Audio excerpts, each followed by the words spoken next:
वो आदमी जो कभी the king of good times के नाम से जाना जाता था, आज अच्छे दिनों की तलाश में देश छोड़ के चला गया। 9,000 करोड़ का स्कैम करने के बाद विजय माल्या देश के लगभग हर बैंक और जुडिशरी का मेन टारगेट बन चुका है। एक टाइम पे इंडिया के टॉप 50 रिचेस्ट लोगों में से एक, और अब एक भगोड़े से ज्यादा कुछ नहीं। Vijay Mallya was born in 1955।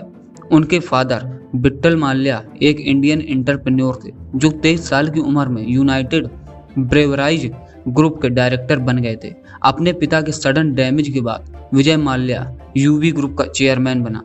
वो हमेशा से अपने पॉश लाइफस्टाइल के लिए जाना गया, जिसका प्रूफ उसकी लेवाइस पार्टीज थी, जिसमें कई जाने माने स्पोर्ट्स पर्सन्स, बॉलीवुड स्टार्स और मॉडल्स आया करते थे। इंडिया का लिक्वर टाइकून होने के साथ ही उसके पास अपना खुद का याक, प्राइवेट जेट और 250 रेयर कार्स का कलेक्शन था। भले विजय माल्या की reputation the play boy of east वाली थी, लेकिन एक अलग ही स्टोरी बयां करते हैं। 1983 में 28 इयर्स की एज में यूवी ग्रुप का चेयरमैन बनने के बाद एवरेज कंपनी को 60 से भी ज्यादा मल्टीनेशनल इंडस्ट्रीज में बदल दिया। उसने सारी कंपनीज को एक अम्ब्रेला ग्रुप के अंडर लाने का डिसीजन लिया, जिसका नाम था यूवी ग्रुप। उन्होंने 50% से भी ज्यादा मार्केट शेयर एक्वायर कर लिया था और इंडिया में टोटल बियर मैन्युफैक्चरिंग का 60% हिस्सा कंट्रोल कर रहे थे। लेकिन सिर्फ अल्कोहलिक बिवरेजेस में कंपनी की सक्सेस से विजय माल्या रुकने वाला नहीं था। 1988 में उसने बर्जर पेंट्स, बेस्ट और क्रॉम्पटन जैसी कंपनीज को एक्वायर किया। 1990s में मैंगलोर केमिकल्स एंड फर्टिलाइजर्स और 2001 में द एशियन एज न्यूज़पेपर और बॉलीवुड मैगजीन काइन ब्लिट्ज को भी खरीदा। वो अपनी रीच को स्पोर्ट्स वर्ल्ड तक भी ले गया। 1996 में वो इंडिया का फर्स्ट बिजनेस टाइकून बना, जिसने एक क्रिकेट टीम को स्पॉन्सर किया वर्ल्ड कप में। वेस्ट इंडीज वो टीम थी जिसे किंग फिशर के थ्रू स्पॉन्सर किया गया। यहाँ तक कि विजय माल्या की कंपनीज ने कई स्पोर्ट्स टीम्स की भी ओनरशिप ली, जैसे IPL टीम में रॉयल चैलेंजर्स बैंगलोर। इतनी सारी कंपनी सक्सेसफुली चलाने के बाद भी विजय माल्या को सिर्फ किंग फिशर एयरलाइंस के फेल्योर और उसके बाद हुए तमाशे से याद रखा जाता है।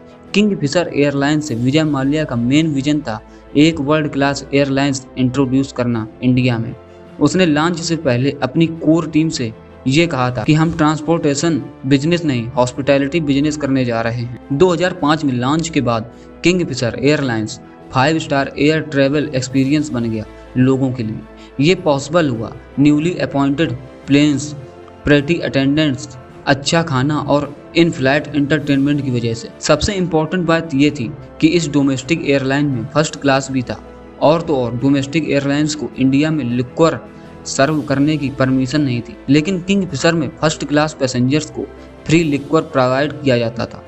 इसकी वजह से बिजनेस ट्रेवलर्स के लिए किंग फिशर फर्स्ट चॉइस हुआ करता था। लेकिन माल्या सिर्फ नेशनल बाउंड्रीज में किंग फिशर को उड़ाने से संतुष्ट नहीं था। उसने एयरलाइंस को ग्लोबली एक्सपेंड करने की प्लानिंग की। इंडियन रूल्स के अकॉर्डिंग वो एयरलाइंस जो केवल 5 साल से एग्जिस्टेंस में है, उन्हें ओवर एज रूट्स पे फ्लाई करने की परमिशन नहीं होती। माल्या ने एग्जिस्टिंग एयरलाइंस को एक्वायर करके इस लॉ को बाईपास करने का सोचा। उसने 2006 में एयर सहारा पे बिड किया, लेकिन जेट एयरवेज से हार गया। बाद में एयर डेक्कन खरीदने में सक्सेसफुल हुआ। 2008 में किंग फिशर को फाइनली इंटरनेशनल रूट्स पे ऑपरेट करने की परमिशन मिली और पहली इंटरनेशनल फ्लाइट बेंगलोर से लंदन की थी। 2008 तक Kingfisher airlines 10.9 million passengers को ले जा रही थी। 77 एयरक्राफ्ट के साथ 412 डोमेस्टिक फ्लाइट्स डेली ऑपरेट करते हुए 2009 में Kingfisher airlines Indian market का लीडर बन चुका था with a market share of 22.9%। इतनी सक्सेस के बावजूद किंग फिशर स्टार्टिंग से ही लॉस इनक्योर कर रहा था। फ्यूल प्राइसेस और कंट्री वाइज रेगुलेशंस ने एविएशन इंडस्ट्री को सर्वाइवल के लिए सबसे टफेस्ट इंडस्ट्री बना दिया था। किंग फिशर भी 2008 के रिसेशन के बाद इन सब प्रॉब्लम्स में उलझ कर रह गया था। मार्च 2008 में किंग फिशर के डेप्ट 934 करोड़ था। रिसेशन के क्रूड ऑयल की प्राइसेस $140 पर बैरल तक बढ़ गए थे। ये 2005-2010 के कंपैरिजन में लगभग 2 गुना इंक्रीज था।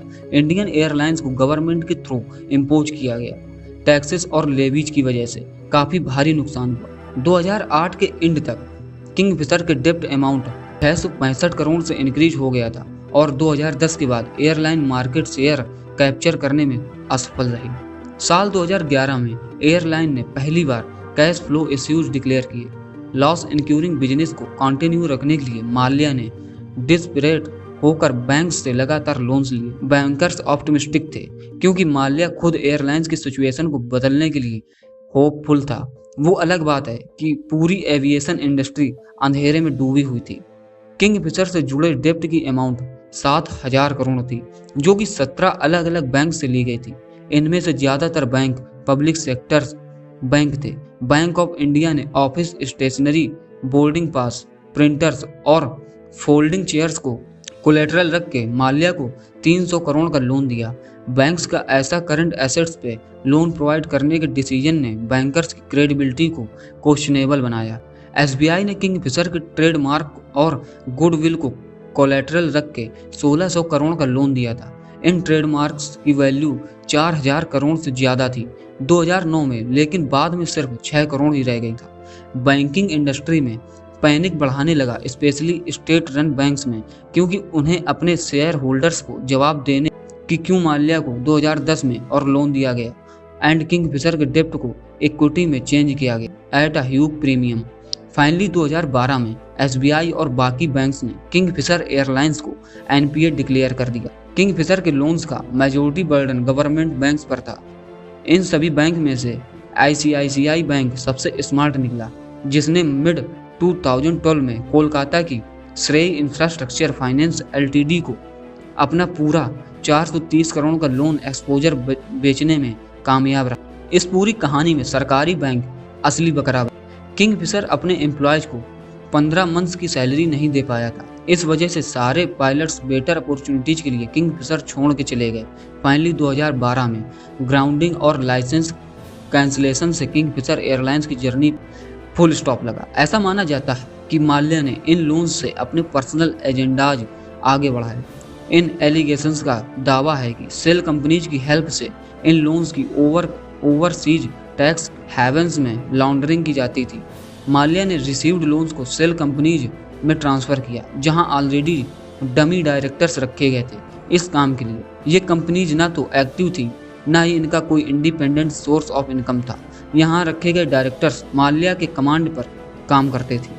ये कंपनीज 7 कंट्रीज में प्लेस्ड थी, जैसे कि UK, USA, Ireland and France. Vijay Mallya के केस को पहली बार देखा जाए तो ऐसा लगता है कि वो एक अनलकी बिजनेसमैन था, लेकिन थोड़ा क्लोजली देखने पर मनी लॉन्ड्रिंग की पॉसिबिलिटी नजर आती है। अपने एम्प्लॉयज को सैलरी देने की बजाय लेविश बर्थडे पार्टी थ्रो करना और इन राइक्यू लेग्लेसियस जैसे सिंगर्स को बुलाना इस बात को जस्टिफाई करता है, जो कि तभी प्रूव हो सकती है जब माल्या इंडिया वापस आएगा। माल्या से अपने पैसे वापस निकलवाने के चांसेस बहुत कम हैं बैंक्स के। किंगफिशर ने हार्डली कोई एसेट नहीं छोड़ी है उनके लिए। बैंक्स के लिए अब एक आखिरी उम्मीद यही है कि अगर माल्या खुद उनके पैसे वापस कर दे अपने पर्सनल वेल्थ से। क्या बैंक्स और माल्या के फाइनल बैटल में ऐसा हो सकता है कि बैंक्स को उनका पैसा वापस मिल जाए?